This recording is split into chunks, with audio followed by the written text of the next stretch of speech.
금번에 우리 도봉계 어린 여름성경학교 주제를 우리 플랜카드에 있는 것처럼 와 우리 성령님 이런 제목으로 잡고, 예수님께서 이제 십자가에 돌아가신 다음에 죽은 자 가운데서 3일 만에 부활하셨고, 다시 사신 이후에 예수님이 지상에서 40일 동안 계시면서 이제 제자들을 가르치셨죠. 복음을 증거하고. 그리고 예수님이 이제 마침내 승천하셨고, 승천하신 지 열흘 만에, 다시 말씀드리면 예수 그리스도의 십자가 사건 이후에 50일 만에 예수님께서 약속하신 성령님이 강림하게 됩니다. 그래서 이 50이라고 하는 숫자 때문에 오순절, 이렇게 보혜사 성령 강림을 그렇게 말씀하고 있는 것입니다. 이 보혜사 성령의 3대 사역, 오늘 이 시간에 이런 제목으로 말씀을 증거하고 은혜 받고자 합니다. 우리가 성부, 성자, 성령에 대한 단순한 지식은 있지만 이 삼위일체에 대한 그 신비로운 진리를 완전하고 완벽하게 깨달은 사람들은 많지 않은 게 현실이고, 그 다음에는 성부 하나님에 대해서, 아니 이 땅에 오신 성자 예수님에 대해서는 어느 정도 이해가 되지만 성령님 하면 왠지 모르게 대단히 추상적이고 우리의 이 심령에 빨리 와닿지 않는 게 사실이란 말. 그러나 성경은 분명히 하나님은 한 분이시지만 이 성부와 성자와 성령, 이 구별된 삼인격, 구별된 삼위가 계심을 명명백백하게 증거하지 않습니까? 가령 창세기 1장에 태초에 하나님이 천지를 창조하시니라, 또 빛이 있으라 하시니 빛이 있었다고, 이렇게 말씀하실 때 우리는 그분은 성부 하나님이시구나 이렇게 쉽게 알 수 있고요. 그 다음에는 이 땅에 이 죄 많은 인생들의 죄를 짊어지시고 저 십자가에서 실제로 피 흘리시고 죽으신 그분은 바로 성자 예수님이라고 우리가 서슴지 않고 대답할 수 있을 거예요. 가령 오병이어로 5,000명을 먹이고도 남을 이 놀라운 그런 이적을 일으키신 분, 바람과 풍랑과 병을 꾸짖으셨을 때 다 잠잠하고 굴복시켰던 그 주님은 이 성부, 성자, 성령이 삼위 가운데 제2인 성자 예수님이란 말. 근데 이 성령님에 대해서는 왠지 우리가 이 거리감을 느끼는 게 사실이에요. 도대체 이 성령의 사역은 무엇일까요? 물론 성령은 영이시니까 우리 눈에 보이지 않지만 연약한 죄인들로 하여금 자신이 죄인인 것을 깨닫고 저 십자가에 달린 예수 그리스도가 우리의 구원자라는 사실을 믿어지게 하고, 성경 말씀이 참으로 세상의 합리적인 이치에 맞지 않지만 내 마음에 깨달아지게 하고, 다시 말씀드리면 죄가 깨달아지고 성경 말씀이 깨달아지고 예수가 그리스도인 것이 믿어지게 하는 이 놀라운 역사를 하신 분은 성부, 성자, 성령 가운데 바로 제3위인 성령 하나님이시란 말. 하나님은 한 분이시지만 한 분 하나님 안에 삼위로 계십니다. 한번 따라합시다. 하나님은 한 분이시지만 한 분 하나님 안에 삼위로 계십니다. 그 위라는 말은 인격이라고도 말하고 영어 표현으로는 person이라고 합니다. 삼위로 계신다는, 이것은 우리의 이성적 논리적인 그런 사고로 전혀 이해가 되지 않는 그야말로 삼위일체의 신비라고 말합니다. 이해가 되지 않기 때문에 믿는 거예요. 여러분, 우리 인간이 겸손하게 자신의 한계를 인정해야 합니다. 여러분, 이 세상 만물이 천지가 어떻게 만들어졌는지, 사람들은 진화가 되었다고 말하지만 우리 그리스도인들은 이 성경을 통해서 이 천지 만물이 하나님의 말씀으로 창조됐다는 걸 알지만, 그래서 믿지만 우리가 본 바도 없고 또 논리적인 것도 아니란 말. 다만 우리는 성경 계시를 통해서 믿는 것뿐이에요. 예수님이 탄생하실 때도 동정녀 마리아에게서 태어났다고 했는데 어떻게 사내와 동침하지 않는 처녀에게 아들이 낳을 수 있겠는가? 이건 우리의 머리로 이해되는 것이 아니고 이성적 판단으로 해결될 문제가 아니에요. 다만 말씀에 계시된 대로 우리는 믿는데 그 믿음을 주신 분이 성령님이신 것입니다. 오늘 이 특별히 보혜사 성령의 3대 사역에 대한 이 본문의 내용을 예수님께서 말씀하시기 전에 이제 예수님이 자신이 십자가를 지시기 한 열흘 전에, 즉 예수님이 이 지상에서 공생애를 마치고 죽으시기 한 열흘 전에 제자들에게 내가 떠나야 되겠다고 하니까 이 제자들이 슬퍼하고 근심이 들어온 거예요. 이분이 계셔서 우리의 갈 길을 인도하셨고 위대한 기적을 통하여 우리의 먹을 것도 채우셨고 함께 해주셨는데 도대체 이분이 떠난다면 우리는, 이 위대한 스승이 떠난다면 우리는 어떻게 살란 말입니까? 이렇게 근심하고 통타는 제자들을 향해서 내가 떠나가야 너희에게 더 유익하고 내가 떠나가면 보혜사 성령님이 오셔서 너희를 위로하시고 또 너희를 보호하시고 너희를 중재하시고 또 너희를 상담해 주실 뿐만 아니라 모든 진리 가운데로 그 성령님이 인도해 주실 것이라고 이렇게 위로의 말씀을 주신 거예요. 여러분 한번 상상해 보십시오. 예수님은 하나님이시지만 인간의 몸을 입고 이 땅에 오신 거예요. 그러니까 예수님이 떠난 게 왜 유익인가 하면 예수님이 인간의 한정된 그런 육체를 입고 있는 동안에는 예수님이 계신 그 장소, 예수님이 계신 그 시간에 함께 계신 사람들에게는 그들에게 위로가 되고 소망이 됐을지 모르지만 지구 저 반대편이나 그 공간 안에 있지 않은 사람에게는 상관없는 일이란 말. 그러나 예수님이 떠나신 다음에는 성령님이 오실 것인데 이 성령님은 같은 시간에 동시에 시간과 공간을 초월해서 전 세계의 모든 인류를 보호하시고 인도하시고 지키시고 또 상담해 주시는 그런 이 성령님이 이 땅에 오실 것이기 때문에 슬퍼하지 말라고, 근심하지 말라고 이렇게 말한. 특별히 예수님이 구속을 성취하시고 오순절에 오신 성령을 우리는 보혜사 성령님이라고 합니다. 뭐 똑같은 구약시대나 신약시대나 성령님이 계셨지만 그러나 이 특별히 보혜사란 말을 붙인 것은 이 보혜사의 이 보자는 지킬 보자예요. 해자는 은혜의 자고 사는 스승사란 말. 그러니까 지키고 보호하시며 은혜를 베풀어 주신 스승님, 그 성령님이 오신다는 거예요. 언제? 예수님이 승천하신 다음 오순절에, 그리고 신약시대에 예수를 자신의 구주로 믿는 모든 성도들에게 이 보혜사 성령님으로 말미암아 예수가 그리스도인 것이 믿어지고 하나님의 자녀가 되는 걸 확신케 할 뿐만 아니라 그 보혜사 성령님이 예수님을 진실로 믿는 자의 마음속에, 심령 속에 와 계시는 거예요. 한번 답시다. 예수님이 내 안에 계십니다. 오셔서 영원히 떠나지 않는 거예요. 우리 안에는 보혜사 성령님이 와 계시는 거예요. 믿으시기 바랍니다.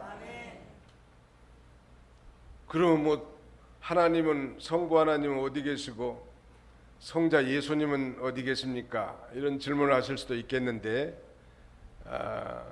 하나님은 우주에 충만하게 계실 뿐만 아니라 또 성자 예수님은 이제 부활 승천한 다음에 하나님 보좌 우편에 앉아 계실 뿐만 아니라 이 성부와 성자께서 영으로 성령을 통해서 우리 안에 계시는 거예요. 그래서 우리는 다만 하나님 한 분을 말씀하지만 논리적으로는 성경에 성부와 성자와 성령으로 이렇게 구별되어 있는 거고, 하나님 하면 그 안에다 성자와 성령이 다 포함되어 있는 거예요. 하나님 도와주시옵소서 그러면 그 안에 예수님도 들어있고 성령님도 들어있다는 말. 우리 성도를 보호해 주시고 은혜를 베풀어 주신 그 스승 보혜사 성령님이 우리 안에 계시는 것입니다. 그래서 고린도전서 12장 3절에는 누구든지 성령으로 하지 아니하고는 예수를 주라 할 자가 없느니라. 이 말을 좀 더 쉽게 해석하자면 우리가 주님이라고 부른 것은 예수님이 나의 주님이라고 믿어지도록 역사하시는 성령님이 계시다는 것. 즉 성령께서 이 황당무계한 진리같이 보이는 예수님의 십자가의 죽으심과 부활하심에 대한 진리가 성령님이 우리의 가슴에 믿어지게 한 거예요. 여러분 믿으십니까? 예수님이 나의 구주라는 걸 믿으십니까? 여러분 안 믿는다면 이렇게 비가 내리는 청승맞게 교회 앞에 앉아서 오실 이유가 전혀 없을 거예요. 예수님이 나의 구주라는 거, 나의 모든 죄를 용서해 주셨고 그 예수님을 믿음으로 말미암아 저 저주의 삶 가운데서 천국 백성이 된 것이기 때문에 너무나 감사해서 비가 오든 눈이 오든 그게 뭔 상관이에요. 우리는 주님 앞에 감사함으로 달려나올 수밖에 없단 말이에요. 이 보혜사라고 하는 말의 헬라어는 파라클레토스라고 하는데 이걸 영어로 번역하면 페라클리트라고 합니다. 이것은 돕는 자, 헬퍼 그런 의미가 있고 또 위로자, 컴포러라는 그런 뜻도 있을 뿐만 아니라 변호자, 애드보킷, 중재자, 인터세서, 상담자, 카운셀러. 사실 예수님께서 보혜사라고 하면 성령님은 또 다른 보혜사 이런 표현이 성경에 있어요. 예수님을 자신이 보혜사라고 한다면 성령님은 또 다른 보혜사는 말. 다시 말씀드리면 이제 예수님이 승천하신 이후에 보혜사 성령님이 우리에게 오셨는데 그분은 우리의 상담자고 우리의 중재자고 우리를 진정으로 도와주실 분이에요. 여러분 인생을 살다가 피곤하고 지칠 때 한숨을 쉬고라도 하나님 앞에 하나님 도와주세요 라고 하면 그것이 진정성이 있다고 한다면 하나님이 우리를 도와주시는 거예요. 런던의 유명한 샤프츠베리라고 하는 사람이 어느 날 길을 걸어가고 있는데 아주 어린 꼬마 아이가 횡단보도를 지나가고 있었습니다. 너무 어리기 때문에 자기 힘으로는 그 횡단보도를 걸어갈 수 없으니까 아저씨 저 좀 도와주세요 하고 이 도움을 요청했습니다. 샤프츠버리 경은 이 아이를 안고 길을 건너가서 길 건너 맞은편에 내려놓았습니다.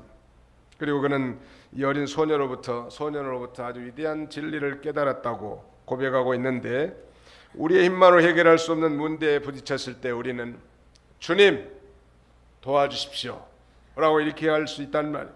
이 소년처럼 하나님께로부터 그렇게 하면 놀라운 힘과 능력을 공급받아서 승리할 수 있는 것입니다.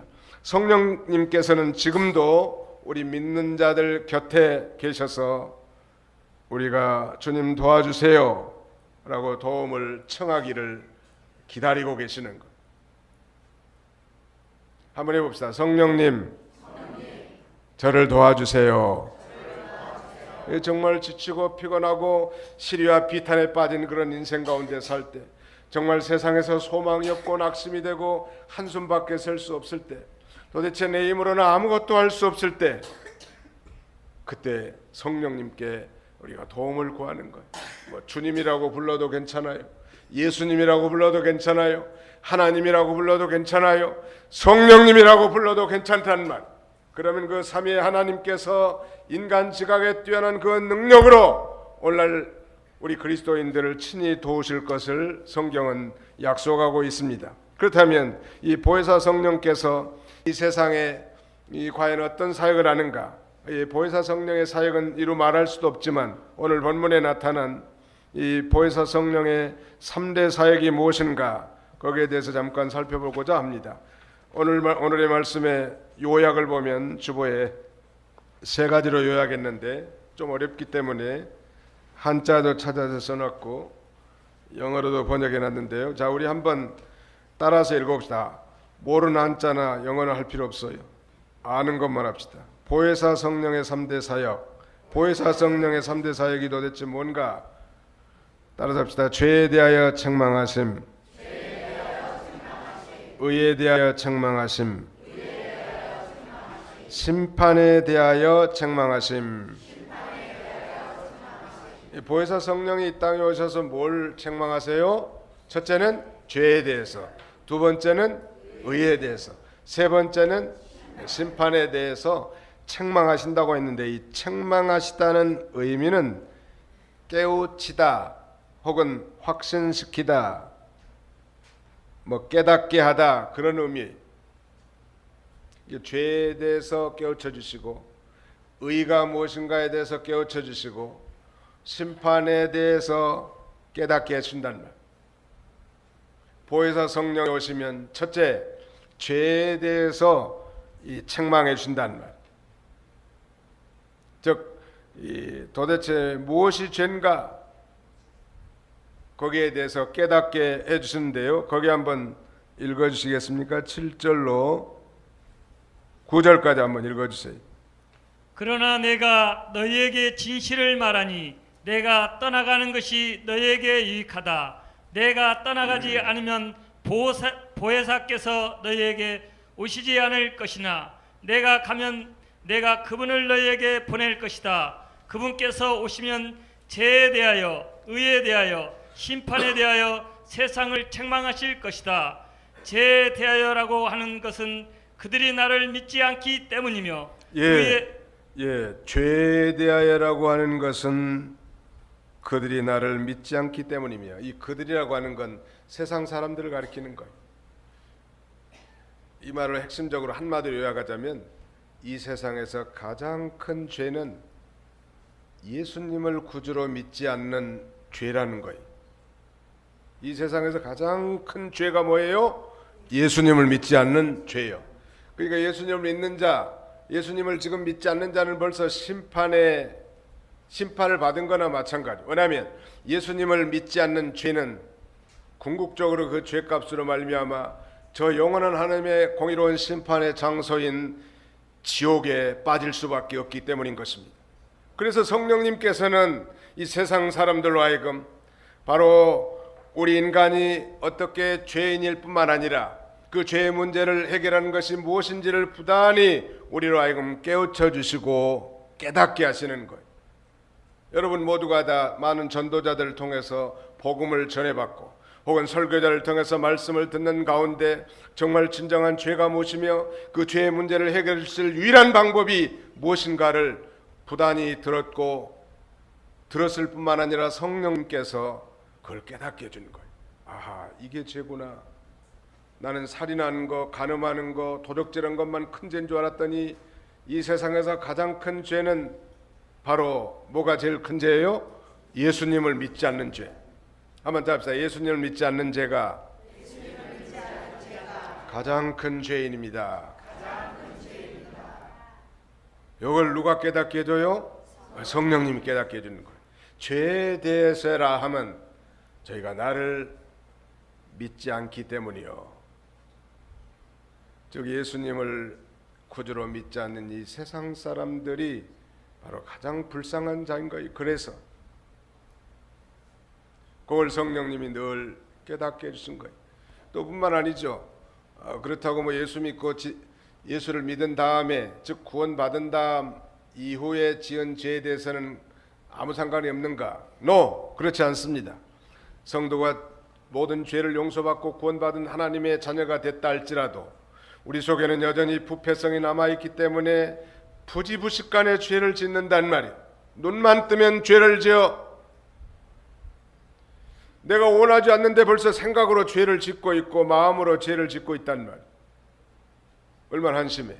우리는 그냥 넘어갔을지 모르지만 성령님께서 너 형제에게 그렇게 말하는 거 잘못한 거라고 가책을 주잖아요. 그 순간에 그걸 깨달았으면 잘 몰랐을 건데 잠자리에 들면서 기도하는 가운데 아이고 내가 오늘도 참 무례하게 행했습니다. 이걸 깨닫게 해주는 거예요. 성령님이 그렇게 해주시는 거예요. 우리로 하여금 양심을 통해서. 그럼 우리가 또 회개하고 하나님 앞에 바로 가까이 나가는 것.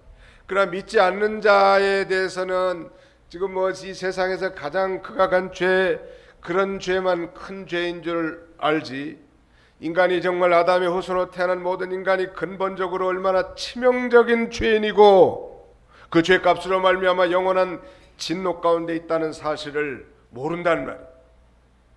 그런데 복음 전도자들 통해서 예수 믿으면 천국 갑니다, 이런 말을 지나가면서라도 한 번씩 딱 하잖아요. 그러면은 교회를 안 나와도 입력이 돼 있는 거예요. 요새 초등학생들 다 물어보면 이 천국과 지옥에 대해서 많이 들어봤다. 그래서 예수를 믿으면 어디 가요? 그러면 애들이 다 천국 간다고 그러고요. 예수 안 믿으면 어디 가요? 그러면 지옥 간다고 다 말은 해. 교회는 안 나오면서. 하도 옆에 애들이 다 얘기해가지고. 근데 믿는 사람들은 그건 성령으로 확실하게 깨닫아서 천국과 지옥의 존재를 믿지만, 믿지 않는 사람들은 아무리 들어도 그냥 지식으로 남아있는 거죠. 그러다가 어느 날 성령님께서 인간은 정말 죄를 많이 지어서 죄인이 아니고 태어날 때부터 죄인으로 출생했는데 그 이유는 우리의 인류의 조상 아담이 범죄한 그 죄가 유전돼 가지고 그 정죄와 유전죄로 그 죄값으로 말미암아 영원한 지옥에 들어갈 수밖에 없는 비참한 존재라는 사실을 성령님이 깨닫게 해주시고, 그러므로 말미암아 이 죄의 문제를 해결하는 길이 무엇인가? 바로 예수 그리스도께로 인도해 주는 역할을 성령님이 하시는 거예요. 보혜사 성령의 두 번째 사역은 바로 의에 대해서 책망하신다고 성경은 증거합니다. 10절에 의에 대하여라고 하는 것은 내가 아버지께로 가므로 너희가 더 이상 나를 보지 못하기 때문이고, 뭐 쉽게 이해가 되지 않습니다만 의에 대해서 깨우쳐 주는 거예요. 뭐가 의인가? 여러분, 예수님이 오셨을 때도 이 바리새인들과 율법사 서기관들은요, 자기가 올바르게 행동한 그 의, righteousness, 이 옳은 것을 내세웁니다. 여러분, 이 세상에서 예수 안 믿고 아무리 선행을 많이 하고 착한 일을 많이 하고 구제를 많이 해도 천국 갈 수 있어요? 못 간단 말이에요. 그런 인간의 의 가지고는 하나님 앞에 나갈 수 없어. 왜? 모든 사람이 죄를 범하였음에 하나님의 영광에 이르지 못하더니 그리스도의 구속으로 말미암아 하나님의 은혜로 값없이 의롭다 하심을 얻었느니라 믿으시기 바랍니다. 모든 사람이 죄를 지었다는 것은 우리 인류 조상 아담이 범죄했기 때문에 아담 후손으로 태어난 모든 인류는 다 그 죄값으로 하나님 앞에 나갈 수도 없고 영원한 지옥에 떨어질 수밖에 없는데, 예수 그리스도의 구속으로 말미암아 하나님의 은혜로 놀라운 하나님의 의를 내시고 그 예수님을 자신의 구주로 믿는 사람에게는 믿음으로 말미암아 의롭다고 하나님이 인정해 주시는 거예요. 너는 의인이다. 하나님이 그렇게 인정해 주는 거예요. 약하고 추하고 보잘것없어도 예수 그리스도를 진정으로 자신의 구주로 믿는 사람은 하나님은 그 믿음을 보시고 너는 의롭다. 내 아들 독생자 예수 그리스도의 구속을 네가 믿음으로 말미암아 너는 의인이다. 이렇게 인정해 주는데, 그것이 믿어지도록 성령님께서 우리를 깨우쳐 주시는 거예요. 참된 의라는 것이 이것이구나. 이걸 깨우쳐 주죠. 우리 신약 성경 가운데 교리서라고 할 수 있는 이 로마서의 핵심 단어, 핵심 구는 소위 하나님의 의라는 것입니다. The righteousness of God. 하나님의 이 의라는 것이 로마서의 핵심 키워드라고 할 수 있습니다. 그래서 성경은 이렇게 증거하죠. 복음에는 하나님의 의가 나타나서 믿음에서 믿음에 이르게 하나니 그런즉 의는 믿음으로 말미암아 살리라 함과 같으니라. 내가 복음을 부끄러워하지 아니하노니 이 복음은 모든 믿는 자에게 구원을 주시는 하나님의 능력이 나타남이라. 첫째는 유대인에게요 또한 헬라인에게로다. 이 하나님의 의는 예수 그리스도의 구속 성취로 말미암은 것입니다. 인간의 더러운 의 가지고는 하나님 앞에 갈 수 없어요. 그런데 바리새인과 서기관들, 소위 위선자들, 외식자들은 뭐 일주일에 소득의 10분지를 꼬박꼬박 하나님 앞에 드리고 일주일에 2번씩 금식 기도를 하고 철저한 율법을 준행함으로 자신의 의를 가지고 하나님 앞에 나가려고 하지만 하나님 앞에 받아들일 수 없는 거예요. 그러나 11조도 못 내고 정말 약하고 보잘것없는 존재를 할지라도, 금식을 못한다 할지라도, 정말로 이 땅에 하나님의 의의 성취를 위해서 땅에 오신 예수님을 믿기만 하면 그 놀라운 하나님의 의의 선물을 받게 되는 거예요. 모든 예수 믿는 사람들은 하나님의 의의 선물을 받은 자들이에요. 제가 질문 하나 해보겠습니다. 여러분들은 하나님의 의의 선물을 다 받으셨습니까? 여기서 대답이 시원찮은 사람들은 수상한 사람들이에요. 수상한 사람들은 경찰서에 신고해야 돼요. 여러분들 예수 그리스도를 믿음으로 하나님의 의의 선물을 다 받으셨습니까? 의라고 하는 말은 옳은 것, 그런 말이에요. 그러니까 하나님 앞에 인정받는 의, 그건 바로 예수님이 이뤄놓으신 거예요. 자신도 의롭다 인정이 됐고 많은 사람들을 의롭게 만들어주는 것이죠. 왜냐하면 예수님을 제외하고 그 어떤 사람도 그 모든 율법을 완벽하게 지킨 사람은 아무도 없었기 때문이 그렇습니다. 예수님은 죄 없이 동정녀에게 태어난 하나님이시기 때문에 예수님만이 우리 인간의 죄를 대속할 수 있었던 것이고, 그는 죄가 없지만 죄 많은 인류의 모든 죄를 단번에 지시고 십자가에 피 흘려 죽으심으로 하나님의 영원한 의를 이뤄놓으신 거예요. 그 선물을 어떻게 받아갔는가 하면 믿음으로 받아갔는 거예요. 믿음으로 받아갔는단 말이에요. 11조를 꼬박꼬박 내고 새벽 기도를 빠지지 않고 주일을 거르지 않고 그 다음에는 일주일에 2번 금식해서 받아갔는 의가 아니고, 그렇게 한 사람이라면 그렇게 해서는 결코 의를 얻을 수 없고 예수님을 믿음으로 의의 선물을 받는 거예요. 그래서 의의 선물을 받은 게 너무너무 감사해서 이제 새벽기도도 충실히 하고 11조도 충실히 하고 이웃도 사랑하고 형제도 사랑하고, 그건 하나님이 다 받으실 위대한 선행이고 상급이죠. 그러나 내 얄팍한 의, 교만한 그런 의 가지고는 하나님 앞에 결코 나설 수 없는 것을 우리에게 가르쳐 주는 것입니다. 마지막 한 가지는 이제 심판에 대해서 책망하십니다. 즉 심판에 대해서 깨닫게 해주시는 거예요.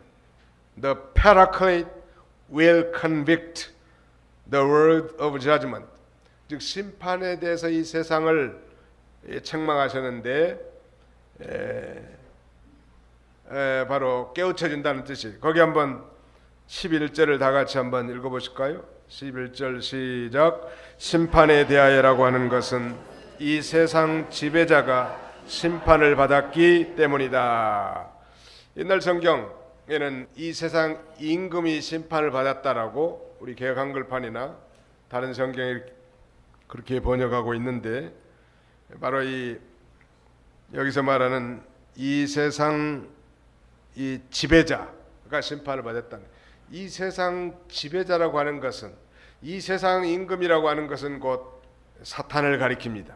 그러나 에베소 2장 1절 이하에 있는 것처럼 이 공중의 권세 잡은 자로서 이 언급되어 있을 뿐만 아니라 어두움의 세상 주관자로 이 에베소 6장 12절에 그렇게 언급되어 있는데, 그런데 바로 이 세상 이 마귀가 이 사람들의 심령에 들어가 가지고 저 예수 그리스도를 십자가에 못 박아 죽임으로 말미암아 이 세상 임금이었던 저 사탄은 자기가 승리한 걸로 착각했지만, 예수님은 죽은 자 가운데서 3일 만에 부활하심으로 말미암아 그 죄를 죽이시고 그 죄의 결과인 사망을 없이 함으로 말미암아 사탄의 머리를 깨뜨려 버리는 완전한 승리를 갖게 하신 것입니다. 이 사실이 오늘 우리 그리스도인들에게 믿어지게 하고 깨달아지게 한다는 거예요.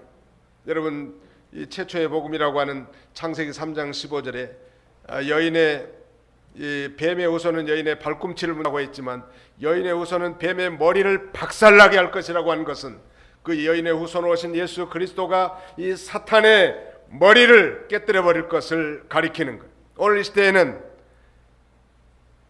여러분 시골에서 뱀 잡아보셨나요? 저는 여러 번 잡아봤습니다. 나는 본능적으로 뱀만 보면 두들겨 죽이고 싶은 심정이 속에서부터 솟구쳐 오르더라. 여러분들 어떤지 모르겠어요. 뱀 많이 잡아봤어요. 미국에서도 어느 날 집 앞에 나와 보니까 봄날인데 이런 시커먼 구렁이 같은 놈이 집 앞에 바로 앞에 이렇게 기어다니는 거예요. 그날 영락없이 본능적으로 막대기를 들고 사정없이 두들겨 패가지고 거반 죽인 다음에 공원에다가 버렸는데요. 근데 나중에 알고 보니까 그 뱀을 흑사라고 하더라고. 무섭게 생겼어요. 근데 그 흑사는 전혀 인간에게 해를 주는 뱀이 아니래요. 벌레나 잡아먹고 좋은 걸 전 나쁜 짓을 한 거지 그러니까. 근데 뱀을 잡아본 사람 알지만 뱀의 머리를 때려 깨도 이 꼬리는 까딱까딱 하잖아요. 움직인다고. 오늘 이 시대는 바로 그런 시대라고 할 수 있습니다.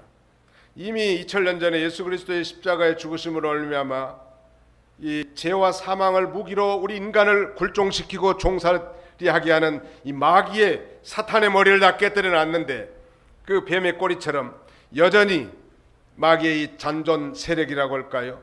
그들이 우리로 하여금 욕심을 품게 만들고 죄를 짓게 하고 세상에 이 따라가기 예수님을 못 믿게 하고 믿음을 쓰지 못하게 역사를 하는데 이미 머리가 깨들어졌으니까 별 힘이 없어.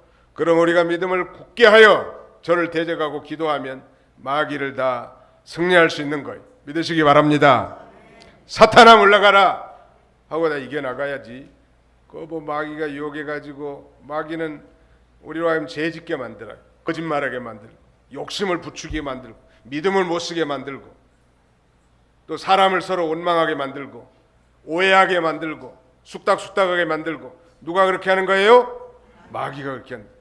성령의 사람은 형제를 진정으로 사랑하고 위로하고 이해하게 하고 세워주기도 하고 격려하기도 하고 성령은 그런데 마귀는 사람을 무시하게 하고 정죄하고 비난하고 악담하고 쑥닥거리기도 하고 그게 바로 마귀의 역사인 줄 알고 물리쳐야 합니다.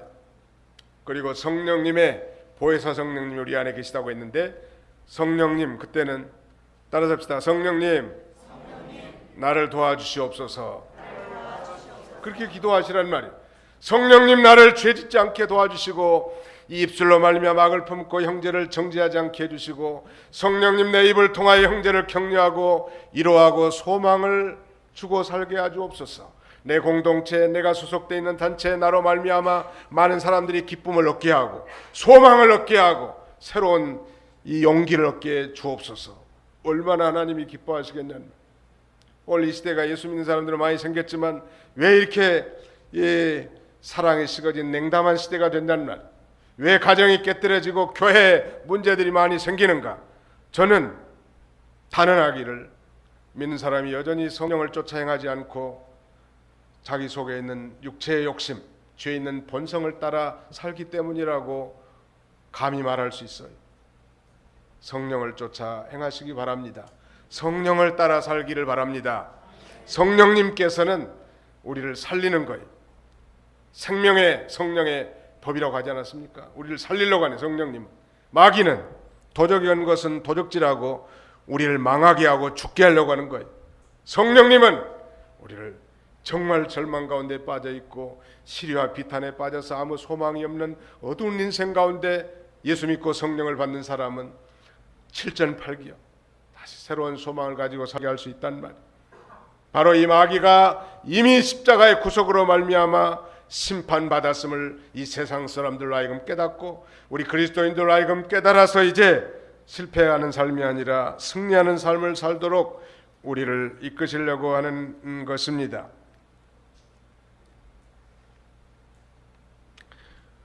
오늘 이제 시간이 다 돼서 말씀을 맺으려고 합니다. 미국의 18세기 유명한 전도자 하면 리엘 무디를 꼽을 수 있는데 그분은 초등학교밖에 나오진 않았지만 그의 직업은 슈메이커, 즉 구두 수선공이었습니다. 어느 날 그의 주일학교 선생을 통해서 복음을 다시 제시받고 보혜사 성령님께서 놀라운 그로 하여금 위대한 회심, The Great Conversion을 체험하게 됩니다. 그 이후에 그는 대서양을 횡단하면서 영국과 미국의 각 지역을 돌아다니면서 예수가 그리스도라고, 누구든지 예수 그리스도를 믿으면 구원을 받고 천국에 들어간다고 이 놀라운 복음을 성령 충만해서 불같이 토해냅니다. 그래서 많은 교회들이 반복해서 부흥사경 강사로 무디 목사님만 초청하는 거예요. 그 반대판들은 왜 꼭 무디만 사경의 강사로 초청하느냐고. 또 다른 사람들 좀 모시자고. 뭐 무디가 이 시대의 성령을 다 독점한 인물입니까? 하면서 비난했습니다. 그때 연세든 신앙이 아주 성숙한 그리스도인 지도자 한 사람은 무디가 성령을 독점한 것이 아니고 이 시대의 성령님께서 무디를 충만하게 감동시켜서 성령이 사용하는 위대한 그릇이기 때문에 우리는 그를 통해서 성령의 음성을 듣기를 원한다고. 인간의 말이 아니라 세상의 행복을 가르쳐주는 것이 아니라 성령을 통한 진리를 깨닫기를 원한다는 거예요.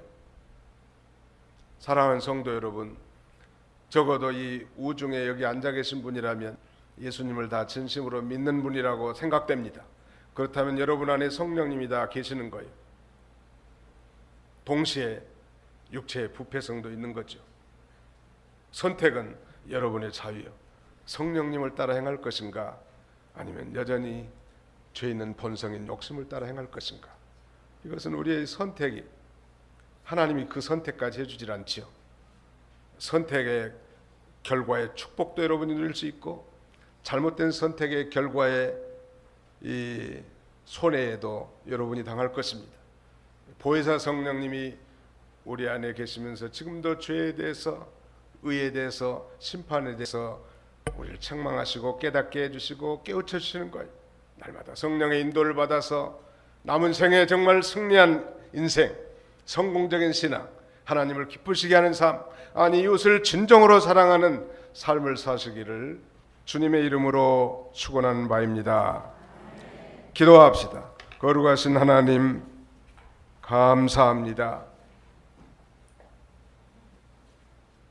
우리가 예수가 구주라는 사실이 믿어진 것은 성령으로 말미암아 믿어지게 하신 이 놀라운 축복의 산물인 줄 우리가 말씀을 통해서 배웠고, 이 성령님은 모든 진리 가운데로 우리를 인도하시되 특별히 죄에 대해서, 의에 대해서, 심판에 대해서 우리에게 깨우쳐 주시고 책망하신다고 했사오니 날마다 그 성령의 음성을 듣고 거룩한 길, 생명의 길, 축복의 길을 걸어가는 저희 모두가 다 되게 하여 주시옵소서. 예수님의 이름으로 기도하옵나이다. 아멘.